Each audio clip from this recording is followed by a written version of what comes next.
আসসালামু আলাইকুম। Hello everyone, কেমন আছেন সবাই? সবাইকে নতুন একটা ব্লগ দেখার জন্য ওয়েলকাম জানাচ্ছি। কাছে দূরে সকলে এই মুহূর্তে যে যেখানে বসে আমার এই ব্লগটি দেখবেন, যদি ভালো লেগে থাকে অবশ্যই একটা লাইক দিয়ে শেয়ার করে দিবেন। আর আপনাদের মতামত জানাতে কমেন্ট বক্সে কমেন্ট লিখতে ভুলবেন না প্লিজ। এই তো আমার ভাইয়া গিয়েছিল ময়মনসিং।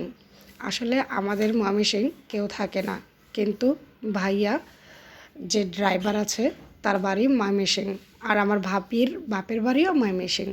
তো ভাইয়া বলল আমার ভালো লাগছে না, 2 দিন ঘুরে আসি ড্রাইভার মামাকে নিয়ে।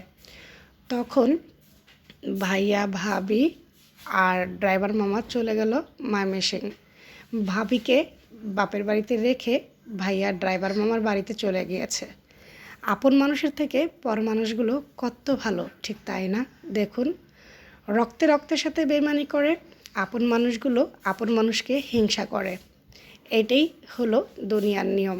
দেখেন, অপর ব্যক্তি সে কত কিছু দিয়েছে, কাঁচামরিচ, মিষ্টি কুমড়া, অনেকগুলো আম, লাউ শাক, তারপরে হলো সজনা পাতা, এখানে আছে হলো কলার মুচি, কাঁঠাল, কাঁচামরিচ, অপরন্ত কাঁচামরিচ দিয়েছে। কিন্তু এগুলো খাওয়ার মতো কেউ নাই। আর ভাবিও এদিকে আসেনি, সে আরও কিছুদিন বেড়াবে, ভাইয়া চলে এসেছে। আমরা আমাদের যে পাড়া প্রতিবেশী আছে তাদেরকে সবাইকে ভাগ করে দিয়ে দিয়েছি। আমাদের আশেপাশে যারা আছে তাদেরকে আম, কচু পাতা, মানে যা যা পেরেছি আমরা সব দিয়ে দিয়েছি। যেহেতু আমাদের বাসায় কেউ নাই, খাওয়ার মতো কেউ নাই, 2টা মিষ্টি কুমড়াকে 2জনকে দিয়ে দিয়েছি। আর একটা মিষ্টি কুমড়াকে আমাদের বাসায় হেল্পিং হ্যান্ড আছে তাকে দিয়েছি, আমার মেয়েকে দিয়েছি। আর কিছুটা মিষ্টি কুমড়া আরেকজনকে দিয়ে অল্প একটু আমরা রেখেছিলাম। কাঁঠাল 2টাকে আমার ভাবির আম্মার বাসায় দিয়ে দিয়েছি, কারণ আমরা এগুলো রান্না করতে পারি না। কাঁঠাল নাকি কীভাবে রান্না করে খায় সেটা তো আমরা জানি না, তাই। আর সজনা পাতাগুলো আমরা ভাবির বাসায় পৌঁছে দিয়েছি।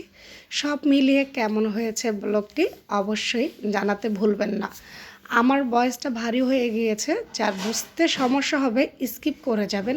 মাত্র আমি ঘুম থেকে উঠেছি। সবাই আমার ইউটিউব চ্যানেলটাকে প্লিজ সাবস্ক্রাইব করুন, আমাকে সাপোর্ট করুন। সবাই আমার ফেসবুক পেজে ফলো দিয়ে পাশে থাকুন। আল্লাহ হাফিজ, আসসালামু আলাইকুম, বাই।